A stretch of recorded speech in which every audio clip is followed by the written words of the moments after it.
भी पड़ा है जिंदगी की सांसें गिन रहे। एक और शख्स का वहां से आना गुजरना होता है और वो शख्स है सामरी। वो शख्स है सामरी।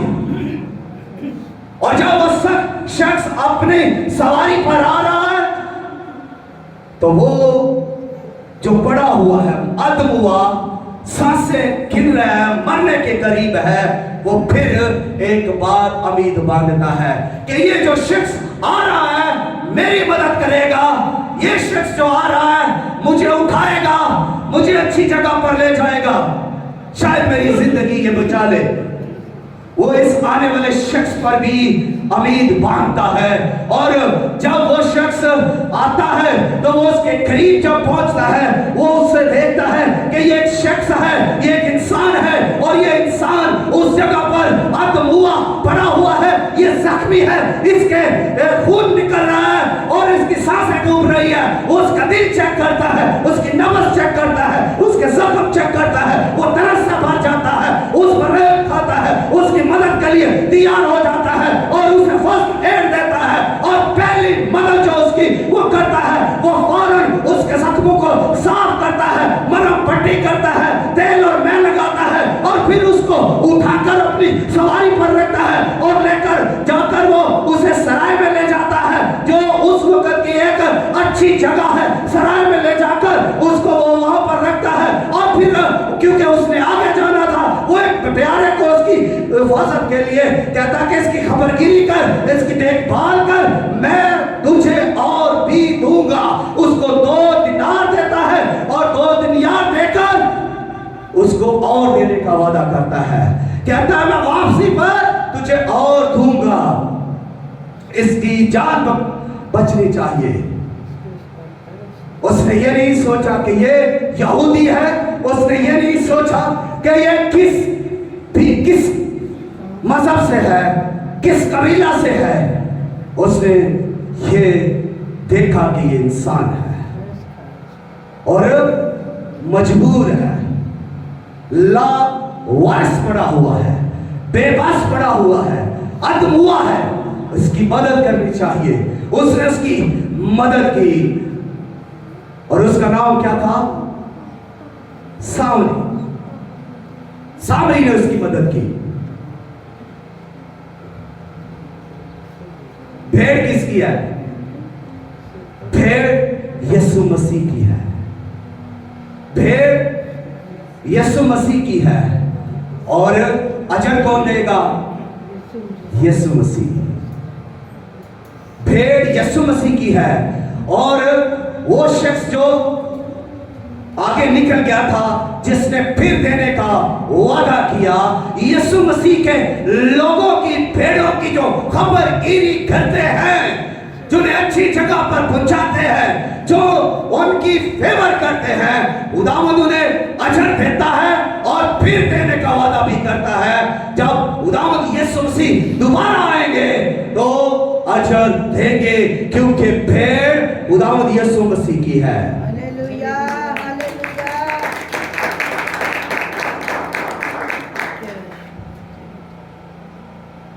3 रवैये, काहिन का रवैया, फिर लावी का रवैया और फिर सामरी का रवैया।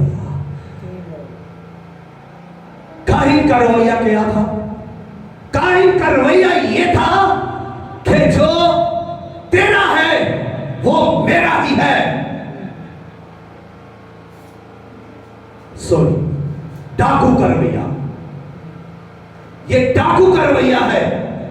और डाकुओं का रवैया क्या था कि जो तेरा है वो मेरा है। उन्होंने उससे छीन लिया। उनका डाकुओं का रवैया क्या है? जालिमाना रवैया है। डाकुओं का रवैया खुदगर्जाना रवैया है। डाकुओं का रवैया छीन लेने का रवैया है। डाकुओं का रवैया जुल्मत का रवैया है और डाकुओं का रवैया मारने का रवैया है। डाकुओं का रवैया आदमुआ करने का, मरने के लिए छोड़ देने का रवैया है। अगर हमारे ऐसे रवैये हैं तो फिर हम डाकू। दूसरा रवैया काहिन और लावी का है, बेपरवाही का रवैया, छोड़ देने का रवैया, मुश्किल में छोड़ दिया, जख्मों में छोड़ दिया, मरने के लिए छोड़ दिया। उनका रवैया बेपरवाही का, लापरवाही का रवैया, मुनाफिकत का रवैया, उनका रवैया एक घटिया रवैया है, यानी गैर इंसानी रवैया है, किसी को बेबस छोड़ देने का रवैया है। तो अगर हमारा ये रवैया है तो ये भी ठीक नहीं है। तीसरा रवैया सामरी का रवैया है, और इसमें क्या है कि सामरी कहता है जो मेरा है वो तेरा भी है, जो मेरा है वो तेरा भी है। डाकू कहता है जो तेरा है वो सिर्फ मेरा है, और लावी और काहिन ये कहता है जो मेरा है बस मेरा ही है। लेकिन सामरी ये कहता है कि जो मेरा है वो तेरा भी है। सामरी का रवैया हमदर्दी का रवैया है, सामरी का रवैया इंसानी रवैया है, सामरी का रवैया रहम करने का रवैया है, मदद करने का रवैया है, हमदर्दी का रवैया है, और सामरी का रवैया पड़ोसी से अपनी मानद मोहब्बत करने का रवैया है। इसीलिए खुदावंद यीशु मसीह ने भी कहा कि इन तीनों में कौन तेरा पड़ोसी है? उसने कहा वो जिसने उसकी मदद की।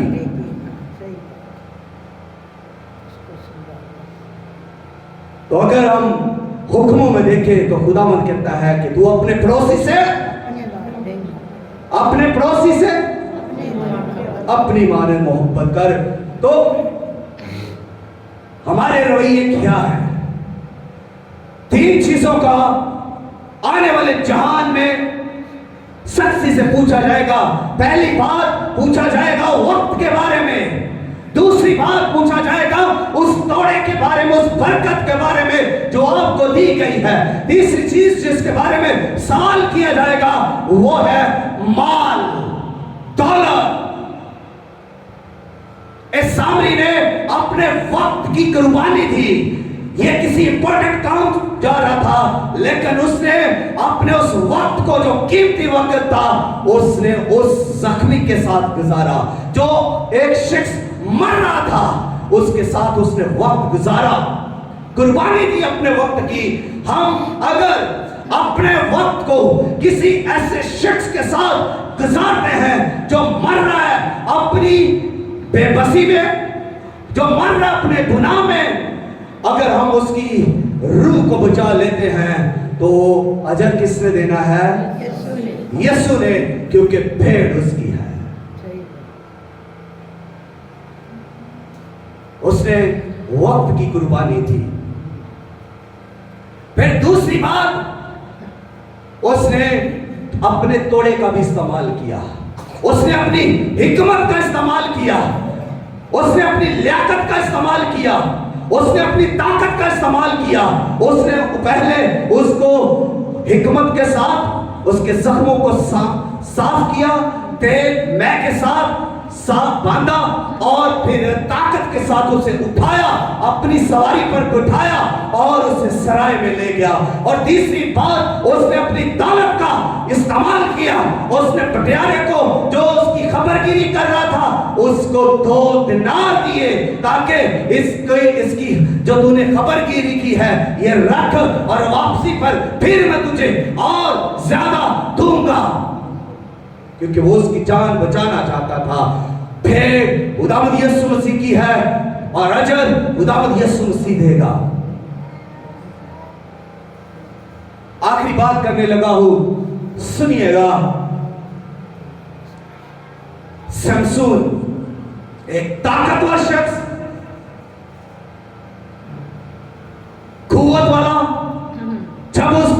उदाकरू नासर होता तो वो शेर को चीर देता, वो झटकता तो हजारों को गिरा देता। उसने गधे के एक जबड़े से 1000 को मार दिया। इस कदर ताकतवर शख्स जिसके सामने कोई भी ठहरता नहीं था, जब नाफरमानी हो गई ताकत उससे, और ना सिर्फ ताकत बल्कि उसकी आंखें भी छीन ली गई, उसकी आंखें निकाल दी गई और उसे कैदखाना में डाल दिया गया।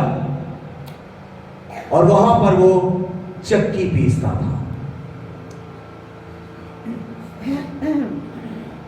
वहां पर तौबा करके कुव्वत तो उसकी बहाल हो गई, लेकिन आंखें नहीं हुई,